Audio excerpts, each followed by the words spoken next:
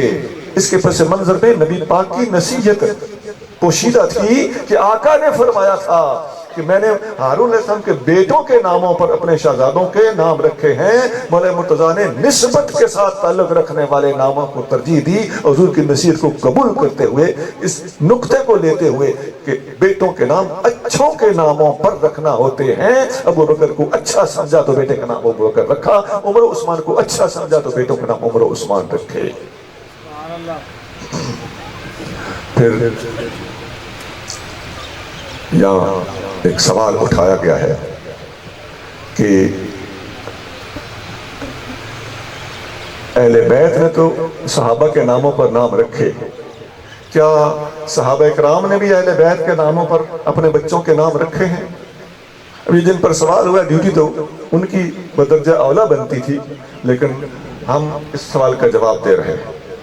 جس طرح میں نے پہلے لمبی فہرست بتائی ہے، اسی طرح یہاں بھی قبلہ بے شمار صحابہ اکرام نے اپنے بے شمار بچوں کے نام اہل بیت کے ناموں پر رکھے ہیں اور کتابوں کے اندر موجود ہیں۔ حتیٰ کہ رجال کی کتابیں اور تہذیب التہذیب جیسی کتابیں اور حدیث کی کتابیں اور ان میں بھی بخاری جیسی کتابوں کے اندر یہ نام مل جاتے ہیں۔ ایک صحابی ہیں حضرت زبیر بن عوام رضی اللہ تعالیٰ عنہ، ان کے سگے بیٹے کا نام جعفر اور پوتے کا نام محمد ہے، محمد بن جعفر بن زبیر بن عوام۔ محمد بھی اہل بیت، اور اہل بیت ہی نہیں بلکہ صاحب البیت، اور جعفر بھی اہل بیت، اور صرف اہل بیت نہیں، علی المرتضیٰ سے 10 سال بڑے ان کے سگے بھائی ہیں۔ تو بیٹے کا نام بھی اہل بیت پر اور پوتے کا نام بھی اہل بیت پر۔ اور سنیے، حضرت عبد الرحمن بن عوف اشرف مبشرہ میں سے، ان کے بیٹے کا نام سہیل ہے، پوتے کا نام حسن ہے۔ حسن بن سہیل بن عبد الرحمن بن عوف رضی اللہ تعالیٰ عنہ، یہ حسن نام ایک صحابی کے پوتے کا ہے۔ اور سنیے، ایک صحابی ہیں یہی حضرت زبیر بن عوام، ان کی پوتی کا نام فاطمہ ہے، فاطمہ بنت منذر بن زبیر بن عوام۔ اب مختلف صحابہ اور اہل بیت کے مختلف نام مختلف صحابہ اکرام کی اولادوں میں سے آپ کو نظر آنا شروع ہو جائیں گے۔ آگے دیکھیے، حضرت فاروق اعظم رضی اللہ تعالیٰ عنہ کے بیٹے کا نام عبداللہ بن عمر۔ عبداللہ بن عمر بھی صحابی، عمر بن خطاب بھی صحابی، دونوں والد اور بیٹا دونوں صحابی ہیں۔ عبداللہ بن عمر جو عظیم صحابہ اکرام میں شمار ہوتا ہے، کثیر الروایت صحابہ میں ان کا شمار چوٹی کے 4-5 صحابہ میں آتا ہے۔ حضرت عبداللہ بن عمر کے بیٹے کا نام، سگے بیٹے کا نام حمزہ ہے۔ اب لوگوں کو مصیبت یہ ہے نا کہ اہل بیت انہوں نے خود محدود کیے ہوئے ہیں، اپنی مرضی سے اہل بیت چنے ہوئے ہیں، یہ اللہ اس کے رسول کو نہیں چننے دیتے، انتخاب کا ٹھیکہ ان کے اپنے پاس ہے۔ تو حضرت حمزہ حضور کے سگے چچا ہیں، اور چچا بدرجہ اولا اہل بیت ہوتا ہے۔ اور سنیں، ایک صحابی ہیں ابو طلحہ، بڑے زبردست مجاہد صحابی ہیں۔ ابو طلحہ کے سگے بیٹے کا نام علی ہے، علی بن ابی طلحہ۔ اور سنیں، حضرت صدیق اکبر رضی اللہ تعالیٰ عنہ، جن کو دنیا جانتی، صدیق اکبر رضی اللہ عنہ کے بیٹے کا نام محمد اور پوتے کا نام قاسم ہے، قاسم بن محمد بن ابی بکر صدیق۔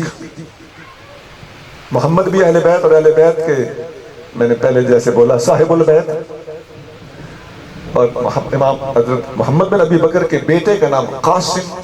قاسم کون ہے؟ نبی کریم صلی اللہ علیہ وسلم کے سگے بیٹے کا نام قاسم ہے۔ ان سے بڑا اہل بیت کون ہوگا؟ انہی کی وجہ سے نبی کریم صلی اللہ علیہ وسلم کی کنیت ابو القاسم ہے، اور یہ قاسم نام ہے صدیق اکبر کے سگے پوتے کا، اور یہ وہ قاسم ہے جن کی بیٹی کا نام سیدہ ام فروہ ہے، یہ امام جعفر صادق کی والدہ ماجدہ ہے۔ میں نے بڑی طویل فہرست بیان کر دی۔ اور سنیے، صدیق اکبر رضی اللہ عنہ کی سگی بیٹی کا نام حضرت اسماء ہے رضی اللہ تعالیٰ عنہ۔ یہ تمام خواتین صحابیات میں دلیر ترین خاتون ہیں۔ یہی عبداللہ بن زبیر کی والدہ ہے جنہوں نے اپنے بیٹے کو حجاج کے ہاتھوں شہید ہونے کے بعد چوک میں لٹکا ہوا دیکھا تو آپ نے آنکھیں بھر کے فرمایا اس شاہ سوار کے اترنے کا ٹائم ابھی نہیں آیا. 100 سال سے اوپر اس وقت عمر تھی لیکن بہادر اس قدر تھی. ایک دفعہ عورتوں میں نعرے لگانے کا رواج نہیں تھا. انہوں نے ایک دفعہ نبی پاک کی محفل میں خود عورت ہونے کے باوجود نعرہ لگا دیا, نعرہ تکبیر. یہی وہ خاتون ہیں جو غار ثور میں نبی کریم صلی اللہ علیہ وسلم اپنے والد گرامی کے پاس بکریاں چراتے چراتے جاتی تھی اور بہانے بہانے سے بکریوں کا دودھ پلا کے آ جاتی تھی. اس خاتون اسما بنت ابی بکر صدیق کی سگی بیٹی کا نام فاطمہ ہے. فاطمہ بنت اسما بنت ابی بکر صدیق.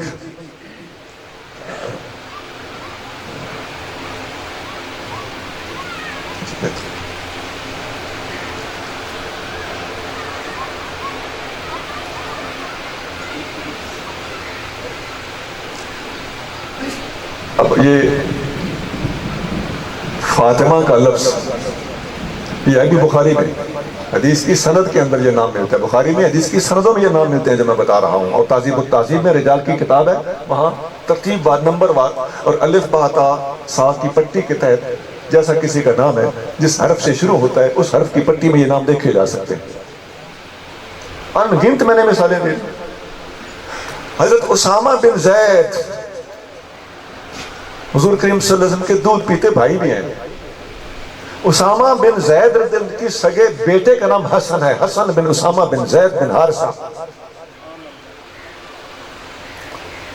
سونا ابھی تو میں واضح واضح نام بتا رہا ہوں, آپ کو پتہ ہونا چاہیے نبی کریم صلی اللہ علیہ وسلم کے تمام شہزادے تمام شہزادیاں 4 بیٹیاں سب کی سب اہل بیت ہیں اور ان کے ناموں پر جو نام رکھے گئے ہیں ان کے فہرست کی طرف اگر ہم چل پڑے تو آپ کی آنکھیں کھول جائیں گی. ایک زینب اتنی تھیں, ان زینبوں کی ہم عمر ان سے بڑی ان سے چھوٹی ان کے بعد پیدا ہونے والی ملی جلی زینب. حدیث بخاری میں ہے حضرت عبداللہ بن مسعود رضی اللہ عنہ کی زوجہ نبی کریم صلی اللہ علیہ وسلم کی خدمت میں ایک مسئلہ پوچھنے کے لیے حاضر ہوئی. اندر پیغام گیا یا رسول اللہ باہر زینب آئی ہے کوئی سوال پوچھنا چاہتی ہے. اب زینب کی جمع ہوتی ہے زیانب. حضور اب یہ نام کی جمع کیوں ہے اور کس کس نام کی جمع آتی ہے اور کیا وجہ ہوتی ہے, یہاں بھی ایک بڑی دلچسپ بات ہے لیکن میں ادھر جانا نہیں چاہتا, تھوڑی سی مشکل ہے. آقا نے فرمایا ایو زینب, مطلب یہ ہے کہ زینبیں تو بہت ساری ہیں, یہ کون سی زینب ہے جو مجھ سے مسئلہ پوچھنے آئی. اب بہت ساری مثالوں سے پتہ چل گیا کہ بہت سارے صحابہ نے بہت سارے بچوں کے نام اہل بیت اطہار اور اہل بیت تقریباً سارے کے سارے اہل بیت کے نام ایک ایک کر کے مختلف صحابہ کے اندر دستیاب ہیں اور ایک ایک نام کئی صحابہ کے ہاں ملتا ہے. لہذا یہ شکوہ دھل گیا, یہ قرض اتر گیا کہ صرف اہل بیت نے صحابہ کے ناموں پر نام رکھے ہیں. نہیں جناب, صحابہ نے بھی اہل بیت کے ناموں پر اپنی اولادوں کے نام رکھے ہیں. یہ شیر و شکر ثابت ہو گئے. سوال اٹھانے والے کو چاہیے کہ ہمارے دلائل کے سامنے جھک جائے, لیکن اگر نہ جھکے تو پتہ چلتا ہے کہ سچ سمجھنا مقصود نہیں تھا, میں ایک عادت مقصد تھی.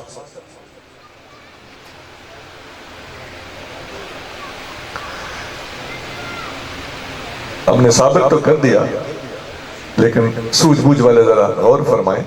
اگر بالفرض صحابہ نے اہل بیت کے ناموں پر نام نہ بھی رکھے ہوتے تو پھر بھی اہل سنت کا موقف بھاری تھا کہ اہل بیت نے جب صحابہ کے نام رکھ لیے تو جھگڑا تو تمہیں اہل بیت کہ صحابہ کے نام رکھنے اسی پر تھا نا کہ صحابہ کی عظمت ثابت کی جائے. عظمت صحابہ جس کو تم نے مختلف فی بنایا ہوا تھا وہ جب ہم نے ثابت کر دی تو تمہارا لیے اتنا ہی کافی تھا. لیکن یہ ہماری سخاوت ہے, اللہ کا فضل ہے کہ اہل سنت کو اللہ تعالیٰ نے دلائل کی دولت سے نوازا ہے. ابھی تک ایک حدیث ہم نے مکمل طریقے سے سمجھی ہے کہ نبی پاک علیہ السلام نے اپنے شہزادوں کے نام کیا کیا رکھے اور ان کا پس منظر کیا تھا, ان کے متعلقات اس حدیث کے ساتھ تعلق رکھنے والی تشریحات کیا کیا ہیں. بات نمبر 2, ایک حدیث مستدرک حاکم میں ہے اور سند اس کی صحیح ہے, اور حاکم کی اس حدیث پر ذہبی نے لکھا ہے کہ یہ حدیث واقعی صحیح ہے.